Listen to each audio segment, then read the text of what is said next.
My name's Carter, and I'm 29. I live in New York now, not just anywhere, but in a penthouse overlooking Central Park. Floor-to-ceiling windows, polished marble, my own private elevator. But if you asked my family, they'd probably still describe me as Vanessa's quiet little brother. Not because I am quiet, but because they never really listened. I guess every family has their favorite. Ours didn't even pretend to hide it.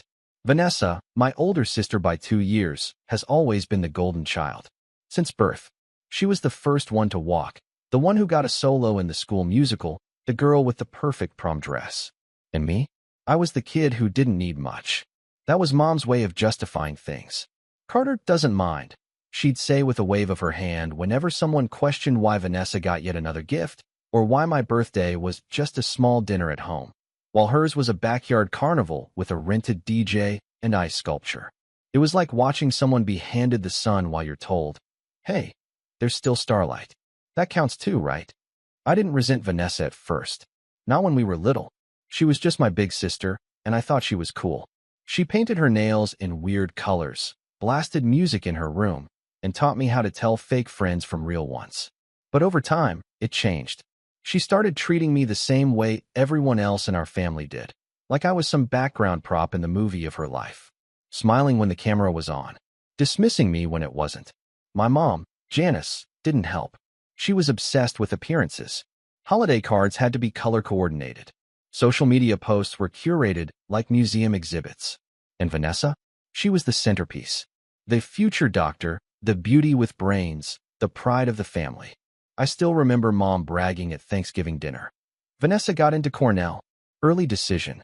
Then, almost as an afterthought, she turned to me and said, Carter, are you still doing computer stuff?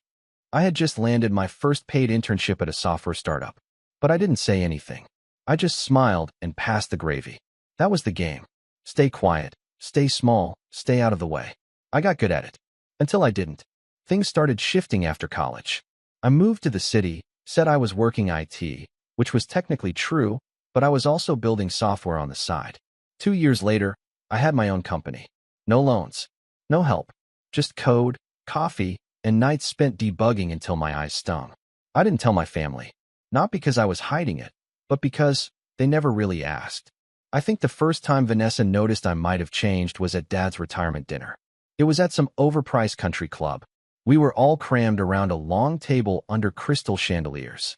Vanessa showed up 30 minutes late in a white designer dress like she was walking a red carpet, not coming to honor the man who paid for her tuition. My parents immediately stood up to greet her. My aunt scooted over to make room. Dad clapped like she descended from heaven. I just sat there, sipping my drink. When she finally noticed me, she tilted her head and said, Oh wow, Carter, you've grown into your face. I smiled. And you've grown into your personality. There was a beat of silence, and then she laughed. Like it was a joke, but I meant it. Later that night, as we toasted my dad, Vanessa gave a speech.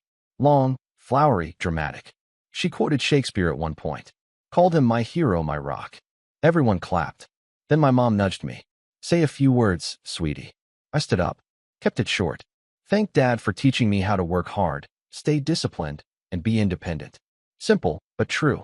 As I sat back down, I heard Vanessa whisper to her boyfriend, He's so awkward. And they both laughed. Loud enough for me to hear. Loud enough for everyone to pretend they didn't. That night, I walked to the parking lot alone while Vanessa was surrounded by relatives and friends taking selfies. The thing is, I could have afforded to leave in a town car. I could have flown home in a helicopter if I wanted. But I still drove the same used Honda I bought 5 years ago. Just because I'd outgrown them didn't mean I was done with them. Not yet. Then came Grandma's 80th birthday. Grandma Dottie is the only one in the family who ever treated me like I mattered. She used to mail me books when I was little, sci-fi novels, old computer manuals, with little notes in the margins like, I don't understand this, but I bet you will. We weren't close, but we had a quiet bond. She saw me.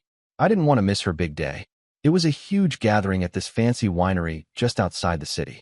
My mom planned it like it was the royal wedding. Matching family shirts, coordinated speeches, a slideshow spanning 8 decades of Grandma's life. Vanessa was, of course, the MC. She wore a pale pink dress and heels that clicked loudly on the wooden floors. Her voice boomed through the mic. She cried at least 3 times during her intro. "This woman raised us," she said dramatically, "and taught me what it means to be a woman of strength and grace." She looked at me when she said grace, then looked away just as fast. I stood near the back with a glass of sparkling water. Quiet. Watching. People circulated, gossiping, laughing. My cousin Maya came over and said, "Hey, is it true you're working in tech? Vanessa said you fix routers or something."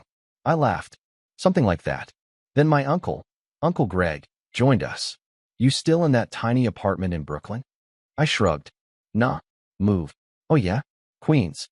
Manhattan." He raised an eyebrow. "Manhattan? That's not cheap. We're in Manhattan." I took a sip of my drink. "Upper West." He whistled. "Must be a shoebox." I looked out the window for a second. "Penthouse." They both blinked. Maya laughed. "You're messing with us." I smiled. "Nope. Top floor. 2 balconies. Got a pretty clear view of Central Park." I didn't say it to show off. It just came out. For once, I didn't downplay it. Across the room, I saw Vanessa freeze mid-conversation. Her head whipped around. My mom's wine glass trembled in her hand. Uncle Greg stared at me like he was recalibrating the entire image he had of who I was. Like I'd stepped out of the shadows and ruined their favorite painting. Then it happened. My mom, who never drank more than 1 glass, suddenly lifted hers and threw it. Red wine splashed across the floor in a perfect arc. She didn't say a word, just stormed toward the back patio like she needed air. Vanessa looked furious, but it wasn't confusion on her face. It was panic. And then Uncle Greg, usually loud and opinionated, said quietly, almost like he was thinking aloud, "Huh, I guess we backed the wrong kid." That was when the room truly went silent. People turned. Grandma blinked. Vanessa's cheeks flushed. And for the first time in my life, I wasn't the one being ignored.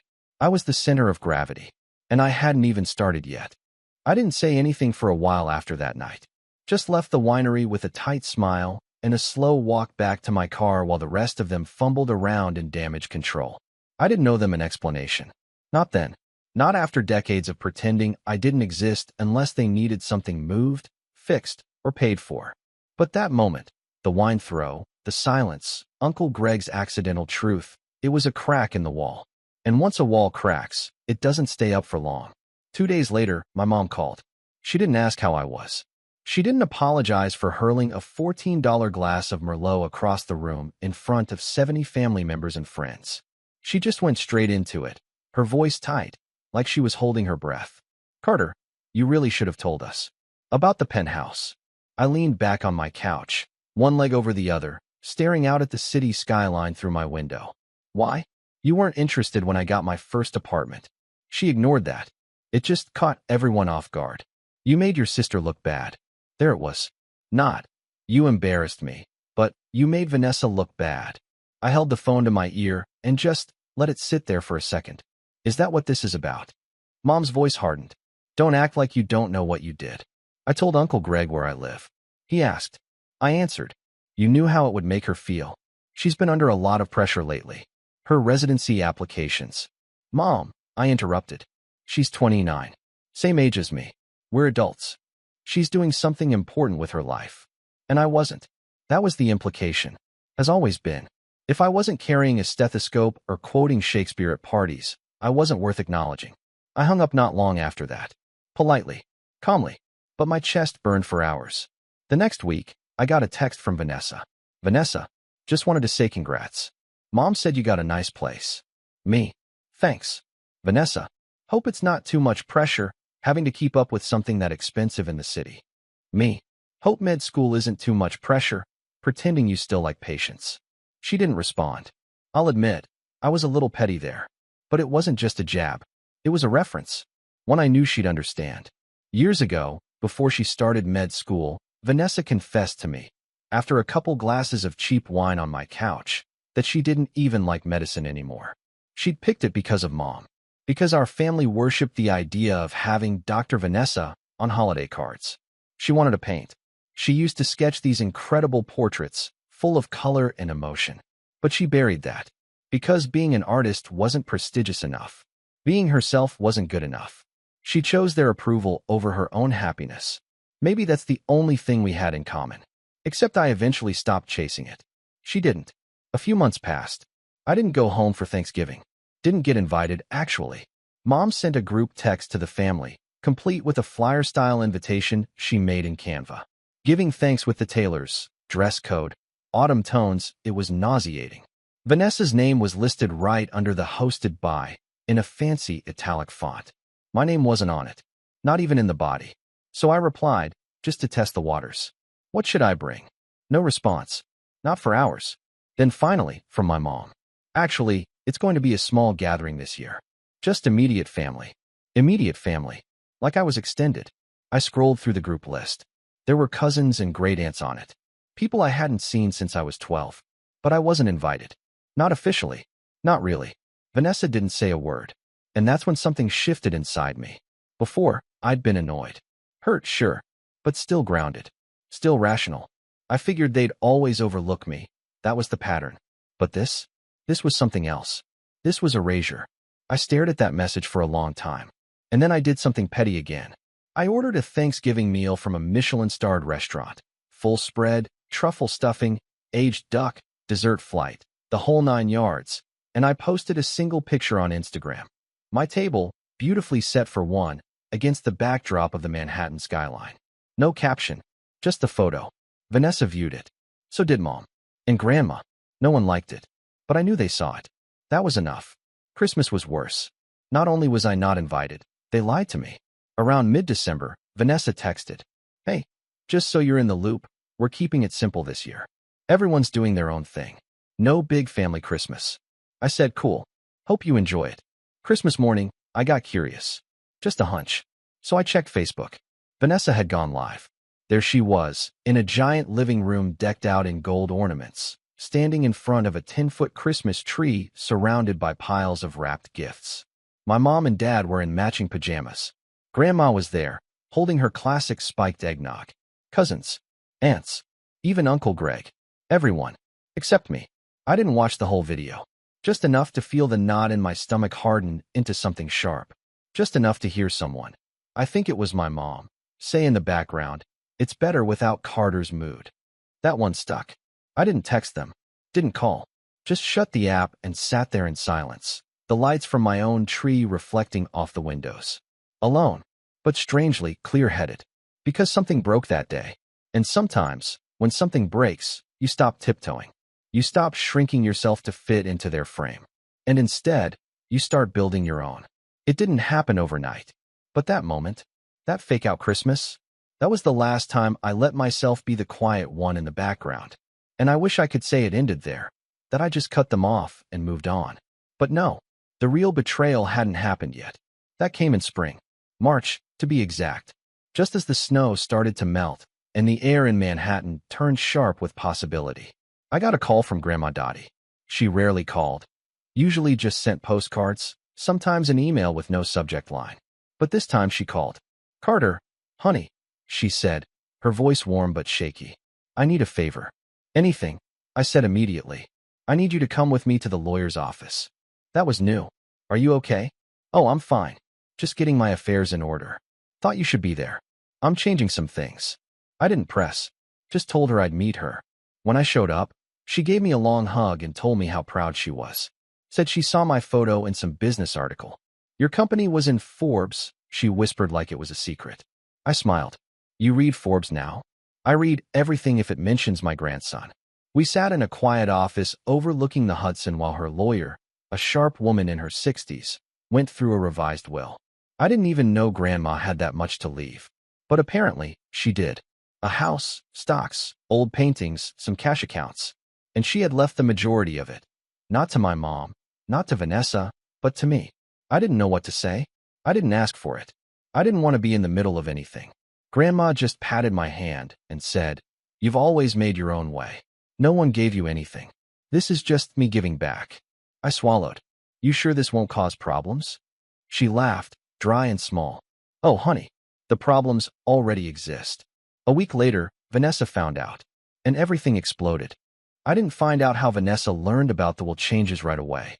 I'd never been told explicitly to keep it quiet, but Grandma and I had a mutual understanding. We weren't broadcasting it. It wasn't about revenge. It wasn't about money. It was about acknowledgement. Legacy.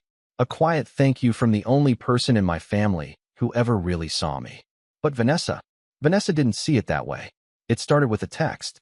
Vanessa, we need to talk. Now. I stared at it for a minute before responding. Me. Everything okay? Vanessa, did you manipulate Grandma? I blinked. Literally laughed out loud. The accusation was so absurd I thought it had to be a joke. But I knew her tone. I knew how sharp she could be when she was cornered, like a fox with a law degree. Her claws came out when control slipped through her fingers. Me. Excuse me. Vanessa, I just spoke to Mom. She heard from Aunt Celia, who heard from Grandma's neighbor, who saw you leaving her lawyer's office. So I'll ask again, what did you do? Me. I didn't do anything. Grandma made her own choices. Vanessa, don't be smug. This isn't over. And just like that, she went nuclear. The next few weeks were quiet on the surface, but behind the scenes, I started getting waves of subtle backlash. My mom stopped replying to my texts entirely. Not even a passive-aggressive thumbs up. My dad, who usually played the neutral middleman, called and left a message that was just a long sigh followed by, I hope you're happy. Then came the email. It was long. Too long. Clearly written after days of stewing. Maybe even a few therapy sessions. Subject line, you need to understand what you've done. Vanessa outlined every perceived injustice she had suffered. How she had carried the family legacy. How she had sacrificed years of her life to study medicine while I played around with apps. How Mom had bent over backward to keep the peace between us, and how I had shattered that peace with one selfish act. I reread the line 3 times. You manipulated Grandma when she was vulnerable. That one hit hard, not because I believed it, but because I realized she did. She truly believed I'd somehow schemed my way into Grandma's, well, like a soap opera villain, that I'd hovered over an elderly woman, whispering poison into her ear. She couldn't imagine that someone in the family, someone not named Vanessa, could be chosen simply because they deserved it. It cracked me open in a weird way. Hurt, yes, but more than that, clarity. That was the first time I fully accepted that she didn't see me as a person. Not really. She saw me as a narrative obstacle, a shadowy footnote. And now, I'd stepped out of line and taken up too much space. And the family followed her lead. That spring was cold. Not just literally. New York was still shaking off winter, but emotionally. I went days without a single message from home. No one called to ask how I was doing. No invites. No thinking of you texts. For the first time in my life, I wasn't just overlooked. I was excluded. And yeah, it got to me. More than I care to admit. There were nights I just sat in my penthouse. This beautiful, ridiculous place I'd dreamed about owning since I was a broke 21-year-old with duct-taped shoes. And I felt hollow. Like I'd built this life, climbed out of the mud, and planted a flag, only to realize no one cared. Worse, they resented me for it. I stopped checking Instagram. Stopped taking phone calls from unknown numbers. I went into what I called maintenance mode. Wake up, shower, work, gym, sleep. On repeat. No joy. Just survival. The lowest point came in late April.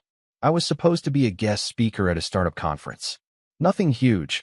A side event at some WeWork-style venue. But the organizer knew me from a forum I'd helped moderate back in the day, and she'd invited me to talk about scaling a product team. I said yes. But that morning, I woke up, stared at the mirror, and couldn't do it. Couldn't move. Couldn't put on the nice blazer or the fake smile or the confident voice I usually summon from nowhere.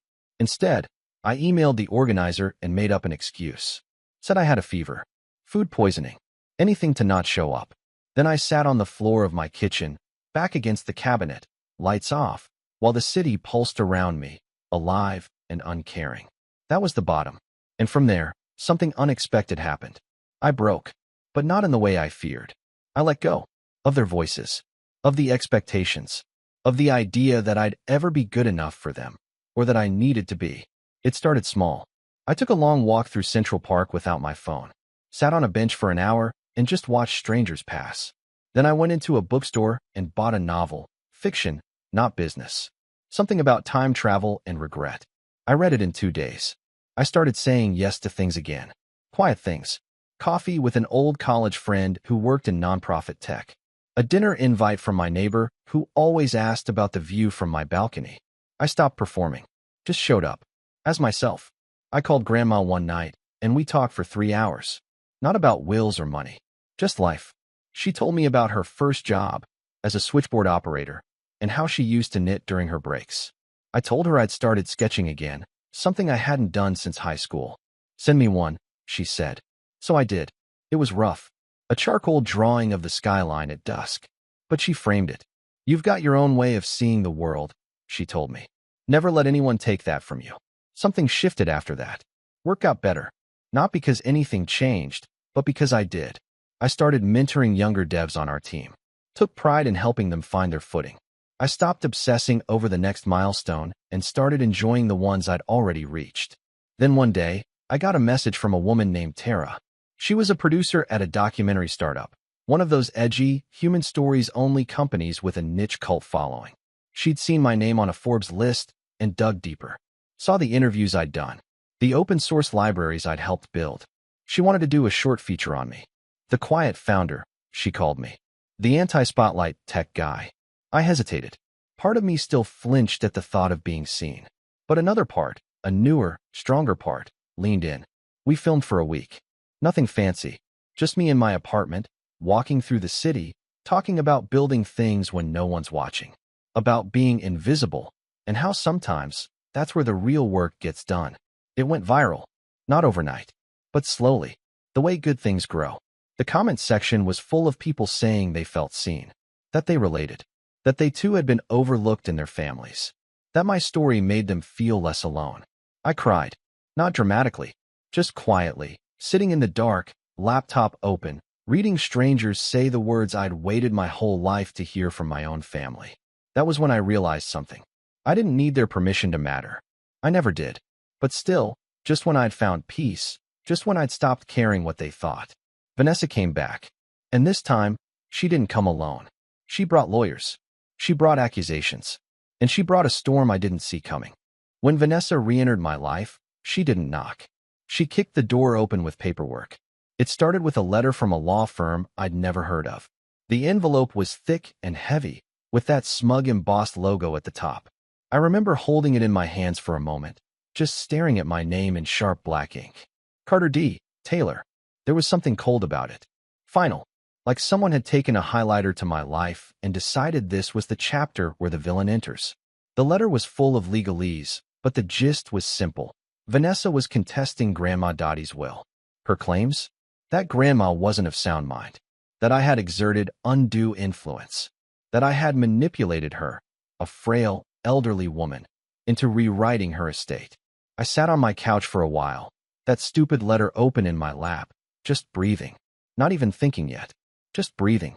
Then I started to laugh. Not because it was funny, but because it was exactly what I should have expected. This was Vanessa's endgame. If she couldn't control the story, she'd rewrite it in court.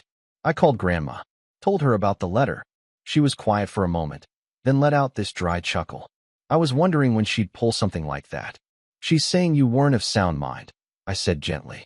Please, Grandma replied. I was more lucid at 80 than your mother was at 40. That made me smile. But it didn't change the situation. If this dragged on, it could get messy. Expensive. Public. And Vanessa knew that. She was betting I'd fold. That I'd get tired. That I'd walk away to preserve my peace.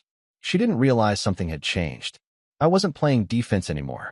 For most of my life, I had responded to my family's treatment by shrinking. Getting smaller. Softer. Easier to dismiss. But now, I was done being quiet. And if she wanted a war, I wasn't going to fight it like a victim. I was going to fight it like someone who had finally learned to stand up. So I hired a lawyer. Not just any lawyer, Clara Liu. Clara was recommended by one of the startup founders I'd mentored. She wasn't flashy, didn't wear power suits or carry a Prada bag, but she was surgical, calm, methodical, terrifying in cross-examination. She met me at a coffee shop near Bryant Park, shook my hand firmly, and said, "You ready to play the long game?" I was. We got to work. The first thing Clara did was pull the medical records, the ones Grandma had voluntarily submitted during her estate meeting. Her physicals, her neurological tests, even a signed letter from her primary doctor confirming her cognitive health. Clara organized it all into a binder the size of a small dog and labeled it Exhibit Fortress. Next, she dug into Vanessa's timeline. When she was told about the will, how long she waited to contest it, her financial records. Turned out Vanessa had been having some difficulties. She'd maxed out 2 credit cards, missed her student loan payments twice, and had withdrawn from her residency last fall without telling anyone. The golden girl was slipping, and now she needed a lifeline. Meanwhile, I started building something else, not legal, but personal. I began documenting everything. I pulled every family photo I had that showed the difference in how we were treated. Birthday parties where Vanessa had cakes the size of planets while mine had a single candle. Christmas trees buried in gifts with Vanessa tags while mine had 2, maybe 3. I found emails from my mom dismissing me, texts from Vanessa mocking my career. All dated, all archived. But the real prep? That started when I made a decision. If I was going to fight this, I wasn't just going to protect myself. I was going to expose everything. Not out of spite. Out of clarity. Out of truth. Because if Vanessa was willing to burn down Grandma's legacy just to get her hands on a house and some stocks, the least I could do was make sure people knew what kind of person she really was. I called Grandma again, asked her if she was okay with me documenting the family history, our side of it. She said, "Do it. Tell the truth. I'm tired of people pretending." So I got to work. I started writing, recording, piecing it all together like a puzzle. My childhood, the favoritism, the erasure, the way every success of mine was treated like a fluke, while every minor achievement of Vanessa's was paraded around like the second coming of Einstein. I talked to old teachers who remembered how Mom used to send thank you baskets when Vanessa got an A, and how I once brought home a science trophy and was told, "That's nice, but try to be more like your sister." I tracked down my high school guidance counselor, who remembered how my college recommendation letter almost didn't get sent because my mom insisted Vanessa needed priority bandwidth on the printer. One by one, I stitched together a quilt of quiet injustices. I didn't know exactly what I'd use it for yet, but it felt right, like sharpening blades and waiting for the right wind. Then Clara called. "Vanessa's team is requesting a mediation." I paused. "Already? They're nervous," she said. "They're trying to find a compromise before this becomes something bigger." I knew what that meant. They wanted hush money. They'd come with big words and fake concern. "Let's avoid hurting the family," they'd say. "Maybe you keep the house, she gets the accounts. You both walk away." Clara was quiet for a second. "You don't have to agree. We can go to court. But mediation is a good place to show strength." I said, "Book it." We chose a neutral space, a firm in Midtown that specialized in family mediations. Glass walls, soft lighting, no clocks. The kind of place designed to feel safe while tearing people apart. Vanessa walked in wearing all white. Symbolic, I guess. She looked tired, hollow in the eyes. But when she saw me, she smirked, like this was just another performance. I didn't speak for the first hour. Her lawyer laid out her concerns in polite tones. They implied Grandma had been confused, that I had isolated her, that I had taken advantage of her fondness for me. Clara let them finish. Then she opened the binder and began calmly, ruthlessly, flipping through the exhibits. Medical forms, emails, testimonies, voicemails from Grandma that said things like, "I know they won't understand, but I want to do this for Carter. He's earned it." Vanessa didn't flinch. Not once. She waited until it was her turn to speak. And that's when she made her final move.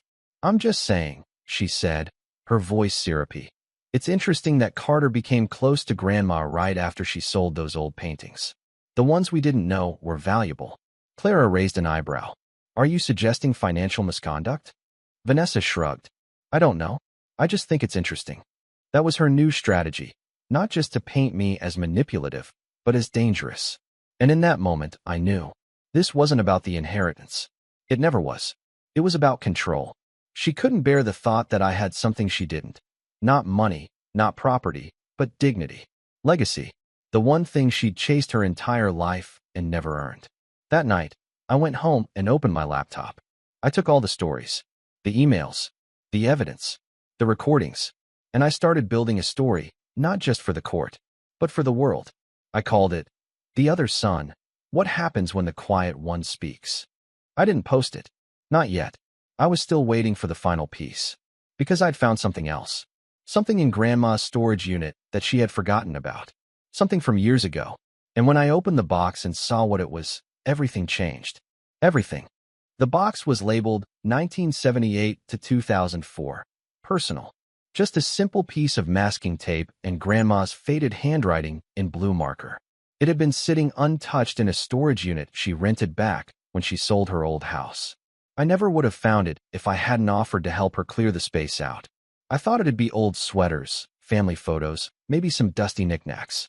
But inside that box was the final nail in Vanessa's perfectly polished coffin. There were 2 journals. Thick, leather-bound, worn from years of flipping pages. At first, I hesitated. It felt invasive. But Grandma was beside me, sitting in a folding chair with a blanket over her knees. She nodded and said, "Go on. I saved them for a reason." So I opened them. What I found wasn't just family history. It was a record, a quiet witness to everything I'd been gaslit into forgetting. Entries spanning decades. Descriptions of birthdays, holidays, report cards. My name came up often. How I'd always tried to help in the kitchen. How I'd made Grandma laugh when I was 5 by pretending to be a robot. How my mom never attended a single one of my science fairs. How Vanessa once took a scholarship I was supposed to apply for and threw the application away so I wouldn't embarrass her. There were copies of letters Grandma had sent to my parents, begging them to treat me with more care. Copies of their replies, cold, dismissive, always circling back to "Vanessa needs our attention right now." One entry stopped me cold. May 2nd, 2006. Carter asked me today why his parents don't come to his chess tournaments. He was so quiet when he said it. He looked down the whole time. I wanted to cry. I told him they were busy. But the truth is, Janice told me Carter's not really a performer. That he's not built for competition.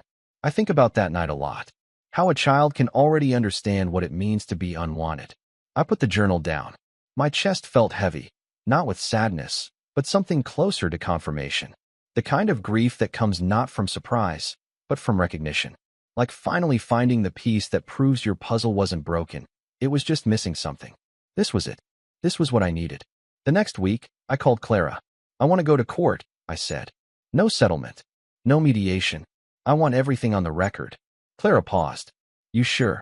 "She started this," I said. "Let me finish it." We filed for trial. And while the court prepared its wheels, I prepared my own. The documentary piece I had started, The Other Son, wasn't just a vanity project anymore. I turned it into a full narrative. Not just about me, but about children who are sidelined, gaslit, erased in favor of a more promising sibling. The overlooked, the underestimated. I partnered with Tara's Media Group, and we built out a short web doc, just 22 minutes. Personal stories, expert interviews, footage from my childhood, screenshots, and yes, select pages from Grandma's journals. We changed names where necessary, but anyone in my family watching would know exactly what they were seeing. I didn't release it yet. That would come later, at the perfect time. Trial day. Vanessa arrived with a team of 3 lawyers. Expensive suits. Briefcases. Lipstick that looked like it had been airbrushed on. I arrived with Clara and Grandma. The judge was a no-nonsense type. Gray hair, small glasses, the kind of woman who'd seen through every trick in the book. From the jump, Clara controlled the room. Calm. Focused. She brought up the medical documentation, the timestamps, the signed letters, the video testimony we had recorded with Grandma months earlier. The one where she clearly stated, in her own words, "I'm not being pressured. I know what I'm doing. Carter has always been there for me. This is my choice." Then Vanessa's team started to poke holes. They brought up my sudden interest in the family. They tried to suggest I had always been withdrawn, calculating, emotionally distant. Vanessa testified. She cried, told the court she loved Grandma, that she was only fighting for what's fair, that she didn't want to do this, but she had to because she was afraid Grandma had been misled. Then Clara stood up and asked one question. "Miss Taylor, do you recall ever taking steps to limit Carter's academic opportunities?" Vanessa blinked. "Excuse me, did you ever interfere with scholarships? Applications? College opportunities?" Vanessa's lawyer stood up. "Objection." The judge held up a hand. "Answer the question." Vanessa shifted in her seat. "No, of course not." Clara nodded. "Then perhaps you can explain this?" She walked over, set a plastic sleeve on the evidence table. Inside, a crumpled scholarship form. My name at the top. Vanessa's handwriting in the margins. "He's not even going to get in. Just don't give him hope." Vanessa froze. Her lawyer looked like they wanted to melt into their seat. Clara wasn't done. She brought out the journals. Not all of them. just the relevant entries. The ones that showed a consistent, years-long pattern of emotional neglect, manipulation, and silencing.